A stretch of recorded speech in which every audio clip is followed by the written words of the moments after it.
క్వశ్చన్లో స్వాతి సిరి అనే ఇద్దరు అమ్మాయిలు ఒక బిజినెస్ స్టార్ట్ చేశారు. ఆ బిజినెస్లో వాళ్ళు మనీ ఎలా ఇన్వెస్ట్ చేశారంటే 3:2 లెక్క ఇన్వెస్ట్ చేశారు.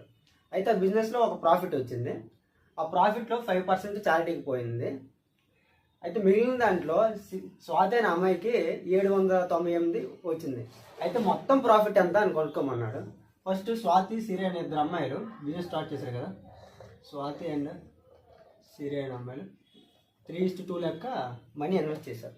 అయితే మనకు ప్రాఫిట్ వచ్చింది కదా, ఆ ప్రాఫిట్ని మనం 100 అనుకుంటే దాంట్లో 5% అనేది చారిటీకి పోయింది. 100 నుంచి 5 తీస్తే 95. ఈ 95 అనేది వీళ్ళిద్దరు షేర్ చేసుకోవాలి. వీళ్ళు మనీ ఎలా ఇన్వెస్ట్ చేశారో, ఏ రేసులో ఇన్వెస్ట్ చేశారో ఈ ప్రాఫిట్ను కూడా అదే రేసులో పంచుకోవాలి. సో 95ని ఇప్పుడు 3+2 ఉంది కదా, 5 పార్ట్స్.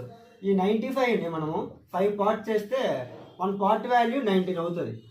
సో స్వాతి 3 పార్ట్స్ కాబట్టి 3 × 19 అనేది 57. 57 వాల్యూ లెక్క మనకి 798 ఇచ్చాడు అనమాట. సో ఇది 1s, ఇది 14s ఎగ్జాక్ట్గా పోతుంది. ఇది 57, 1 పార్ట్ వాల్యూ 14. మనకి 100 పార్ట్స్ కదా ప్రాఫిట్. 100 × 14 ఎంత 1400 అనమాట.